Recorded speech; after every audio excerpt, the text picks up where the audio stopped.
घेऊन नाथ महाराज निघाले. सोबत अनेक त्या ठिकाणी समूह आहेत, शिष्यमंडळी आहेत. आणि रस्त्याने जात असताना दुपारची वेळ आहे. दुपारचं रखरखत ऊन आहे. त्या ठिकाणी आता ऊन पडायला चांगली सुरुवात झाली. इथून पुढे चांगलं ऊन पडतं. एप्रिल मेचा काळ पकडा. मेचा काळ आहे. फार ऊन आहे महाराज. आणि अशा उन्हामध्ये एक गाढव तहानेनं व्याकुळ होऊन ओरडतंय मोठं मोठे. तहानेनं व्याकुळ होऊन ओरडायला लागलं. ओरडायला लागलेलं ते नाथ महाराजांनी बघितलं. नाथ महाराजांच्या लक्षात आलं हे गाढव तहानेनं व्याकुळ होऊन ओरडतंय. नाथ महाराजांनी क्षणाचाही विचार नाही केला आणि आपल्या कावडीमधलं पाणी त्या गाढवाच्या मुखामध्ये ओतलं. हो, सोबत असणारे सगळे मंडळी म्हणू लागले, अहो नाथ महाराज काय करायले? एवढ्या लांबून तुम्ही कावड वाहत वाहत आणली, एवढं वजन वाहत आणलं, रामेश्वराला घालायचं ते पाणी तुम्ही गाढवाच्या मुखात ओतायले? गाढवाच्या मुखात ओतायले? नाथ महाराज म्हणाले, माझा रामेश्वर या गाढवातच आहे. माझा रामेश्वर पुढे या गाढवात. चमत्कार असा महाराज त्या गाढवाला पाणी पाजलं आणि साक्षात भगवान रामेश्वर त्या ठिकाणी प्रगट आहे. म्हणजे नाथ महाराजांना त्या ठिकाणी नाथ महाराज आणि भगवान रामेश्वराचं त्या ठिकाणी काय नातं आहे हे आपल्याला लक्षात येईल. मी कशा करता सांगतोय की वर्णन करणारे नाथ महाराज आहेत आणि असे असणारे नाथ महाराज त्या भगवान शंकराबद्दल वर्णन करतायत. काय वर्णन करतायत अभंगाचं पहिलं.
पांढरीचारमध्ये मृदुंग लावला, विनंती केली त्यांना. पण असे महाराज बऱ्याचशा ठिकाणी अनुभव येतो, नाही नाही महाराज लागत नाही, दोनच्या वर जातच नाही. दोनच्या वर जातच नाही. पण यांनी लावला बाबा, तुमचे फार उपकार आहेत मला. असं पण अतिशय सुंदर त्या ठिकाणी दोन्ही मृदुंगाचे आले, फार सुंदर. महाराज वाजवताना कसं वाजवलं पाहिजे? कीर्तनकाराला पूरक वाजवलं पाहिजे. कीर्तनकाराच्या पुढं गेलं नाही पाहिजे. हो, निश्चित तुमची कला दाखवायची, ठीक आहे. कला दाखवण्याकरता एक ठिकाण असतं, पिरियड असतो, त्या ठिकाणी कला निश्चित दाखवली पाहिजे. पण वाजवत असताना वाजवणाऱ्याने म्हणणाऱ्याला पूरक वाजवावं, म्हणजे मग सगळं कसं गोड वाजतं, सगळं कसं गोड वाटतं. लावणी मृदंग टाळ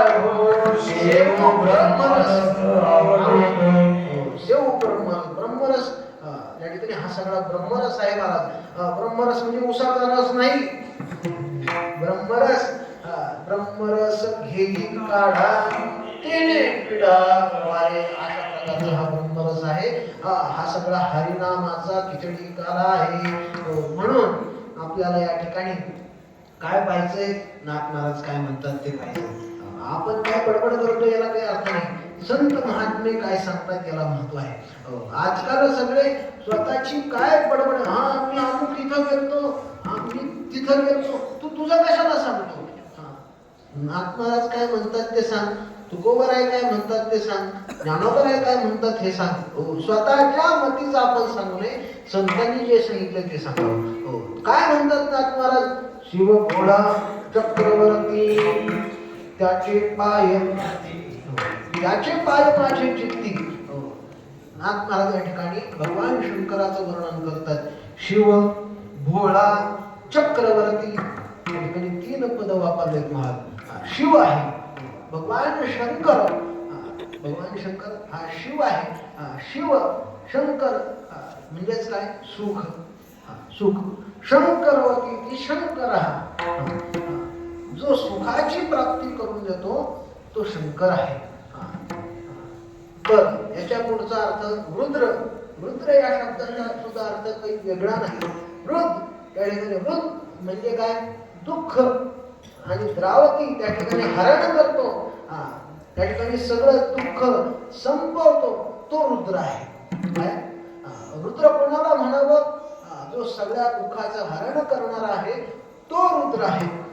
म्हणून शिव, शिव भोळा चक्रवर्ती, तो शिव भोळा आहे. किती भोळा आहे? फार भोळा आहे महाराज, फार भोळा आहे. त्याचा भोळेपणा काय सांगावं, कोणाला काय वर देईल सांगता येत नाही, इतका भोळा आहे. हो, किती भोळा आहे. भगवान विष्णूला काळजी पडलेली असते महाराज, की हे भोले बाबा कोणाला काय वर देतील आणि कधी आपल्याला पळावं लागल, जावं लागल, सांगता येत नाही. हो, सगळ्याला माहिती, प्रसिद्ध असं उदाहरण आहे. भगवान शंकर या ठिकाणी रोज काय लावतात? चिताभस्म लावतात.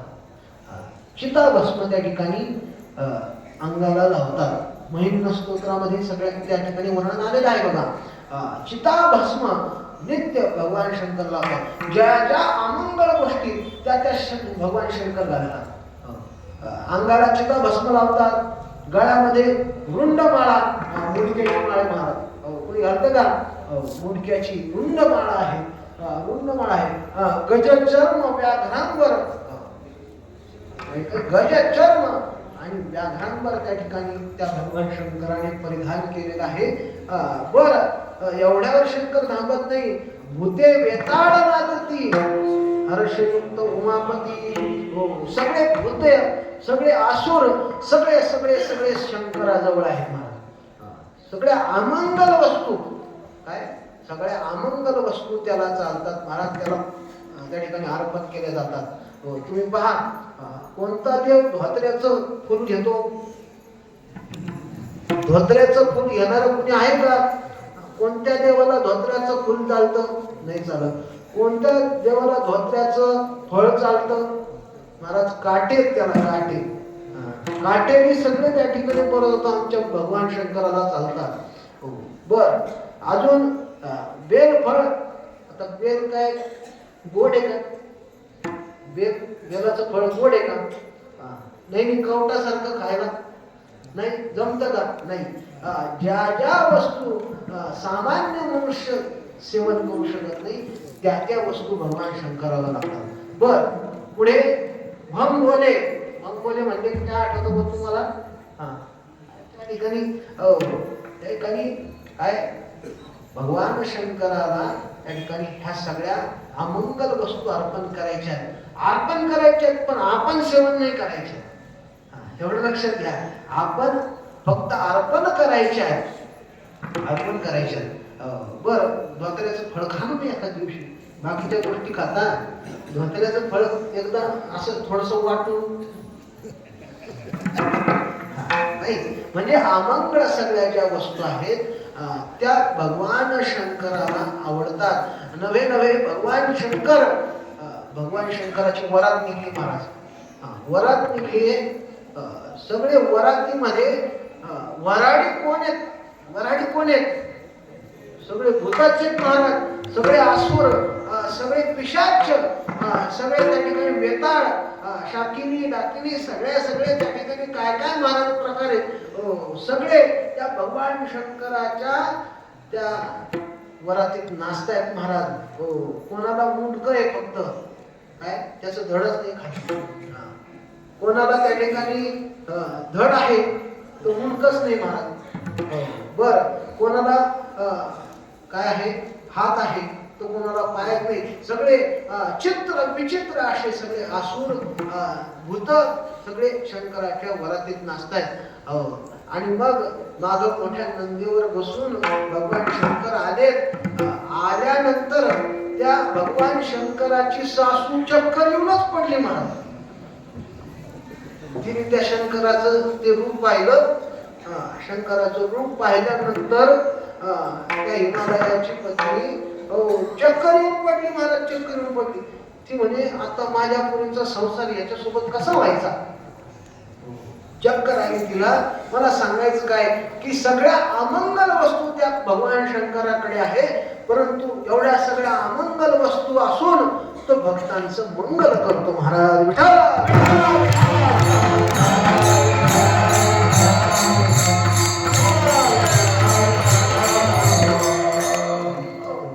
भगवान शंकराकडे सगळे भूत वेताळे आहेत. भगवान मी सांगत काय होतं, भगवान शंकराला रोज चिता भस्म लागतं.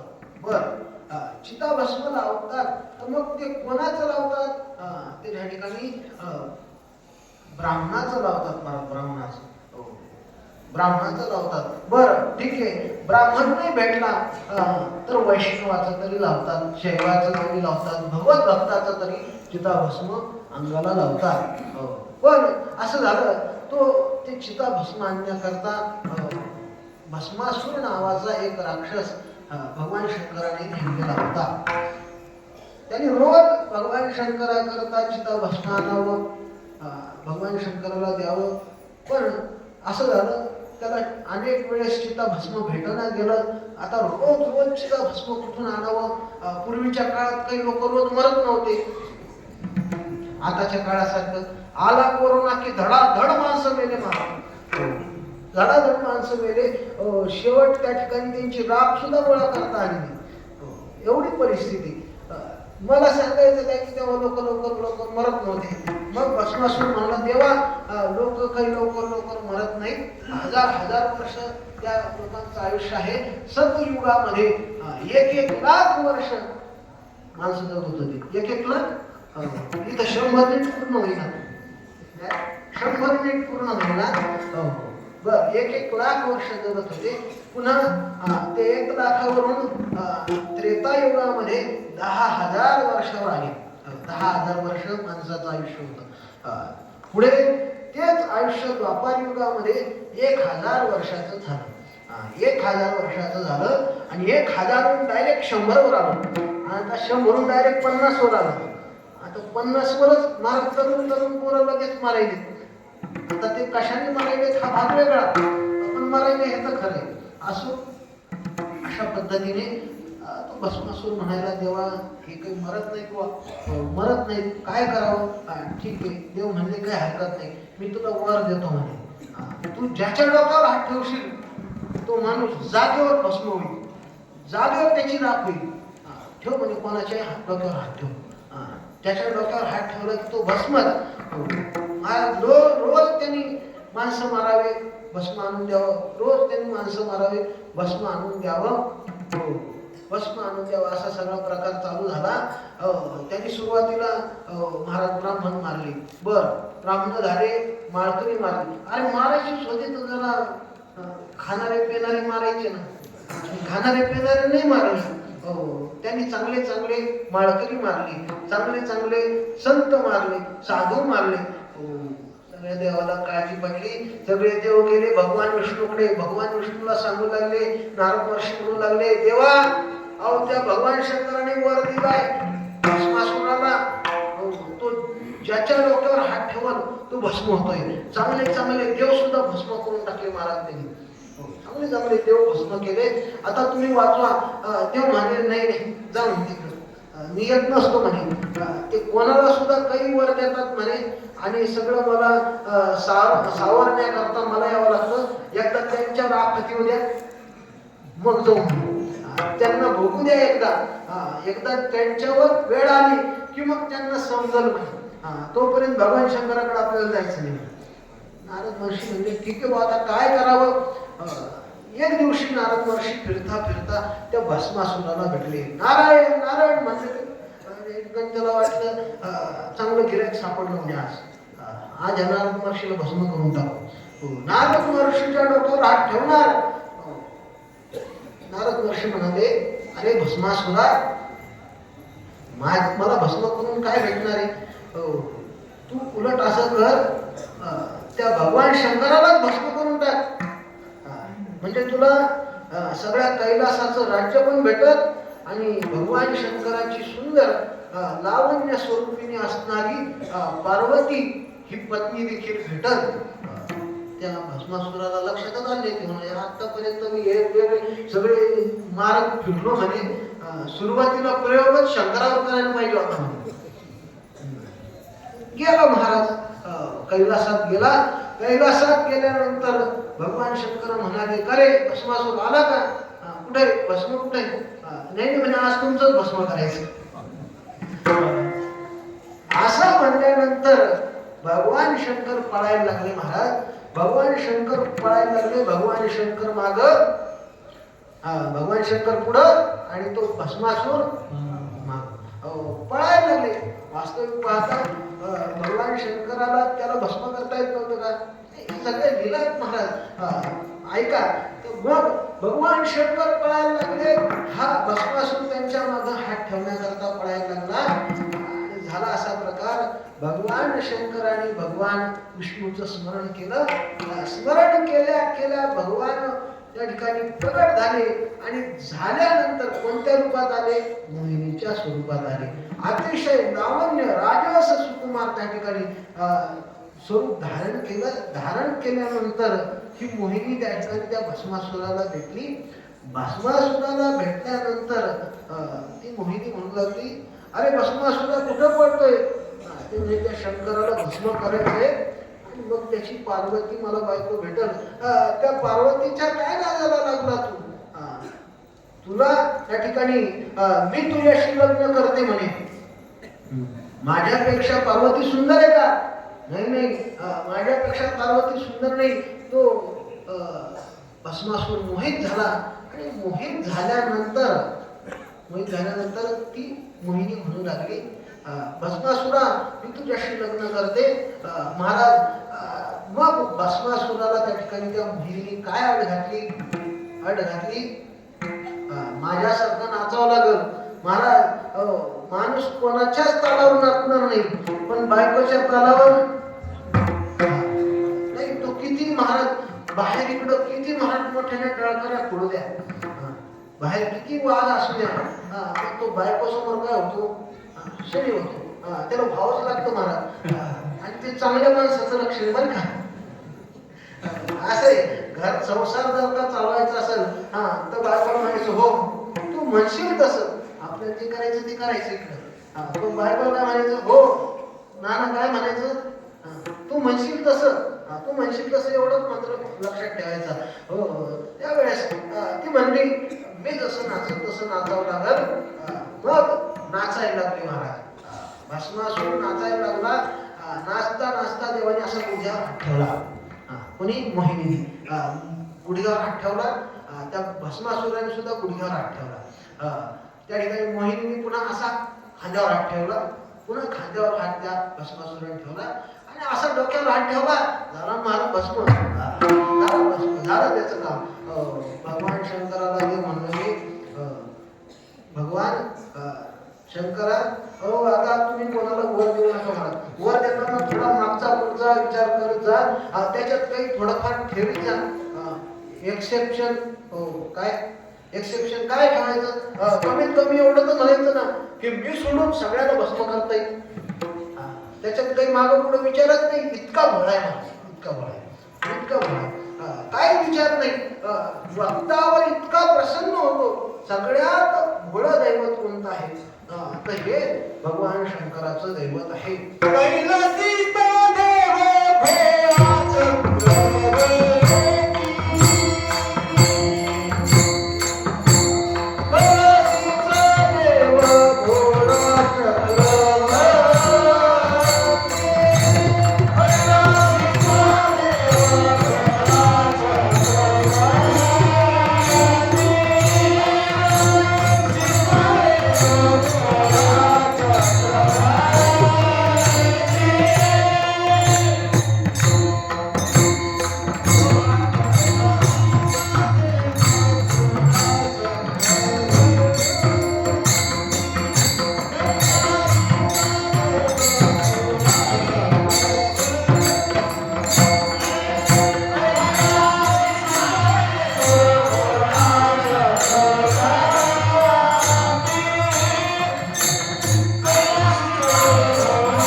तेवढा लवकर भगवान शंकर प्रसन्न होतात.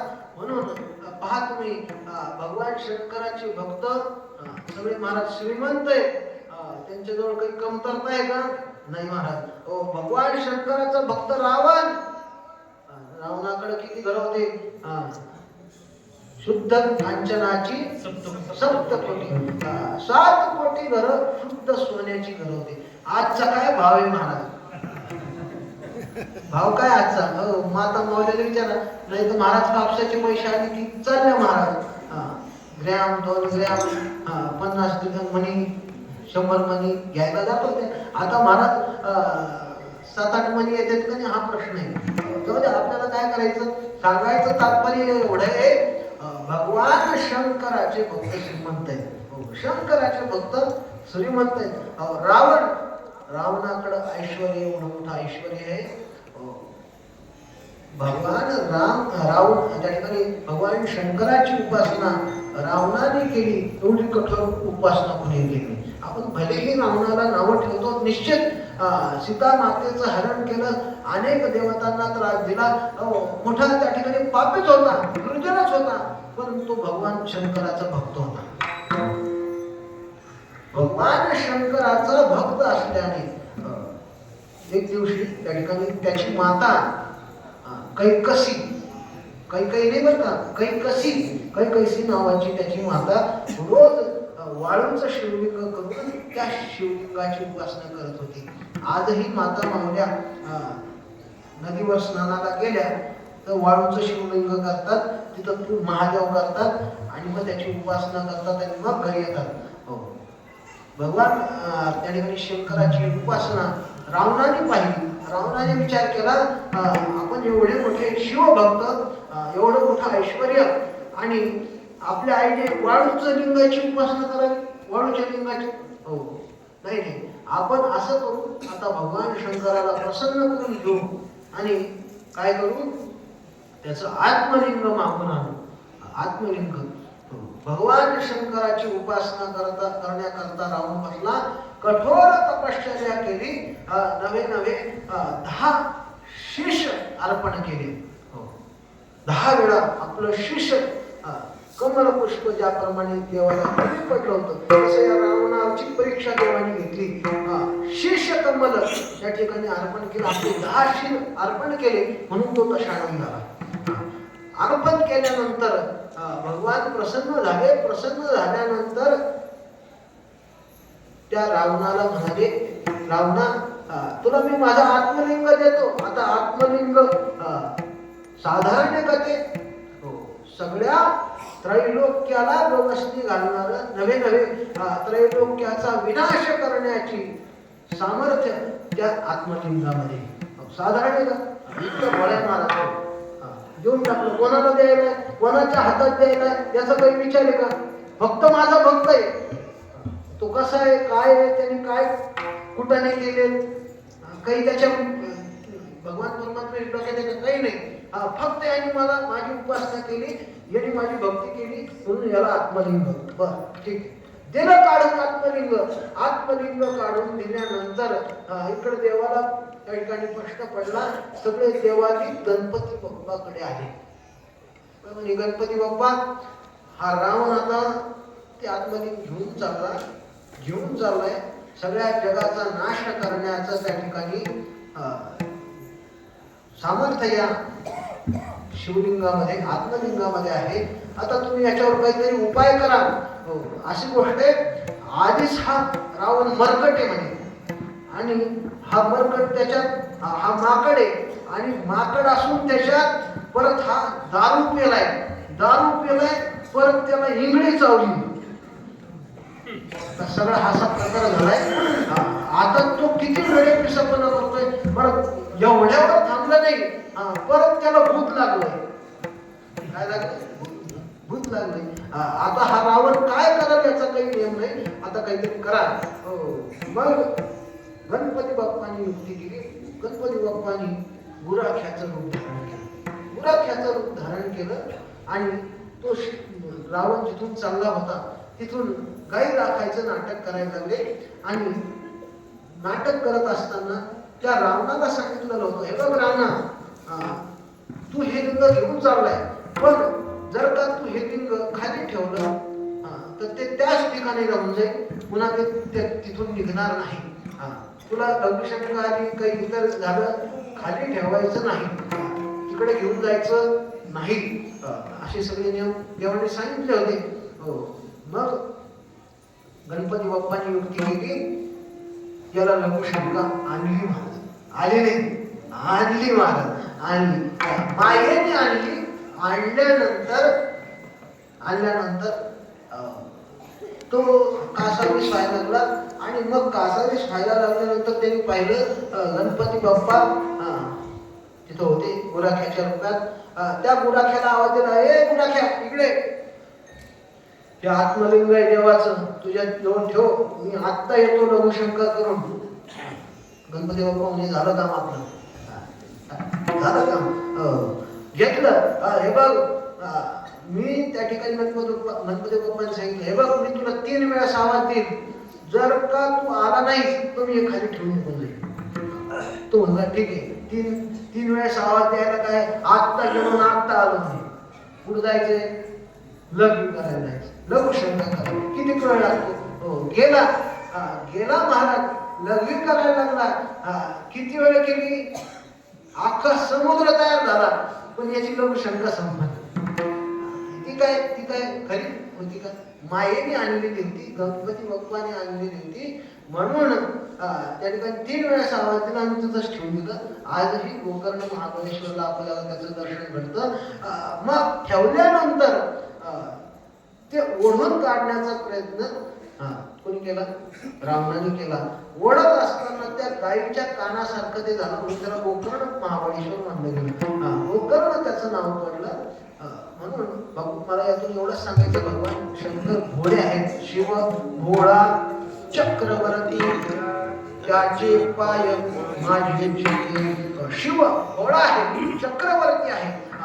मग त्याचे पाय माझ्या चित्तामध्ये मी धारण केलेले आहे. महात्मा म्हणतात त्याचे पाय मी माझ्या चित्तात धारण करतो. त्याचं स्मरण मी कायम करतो. बर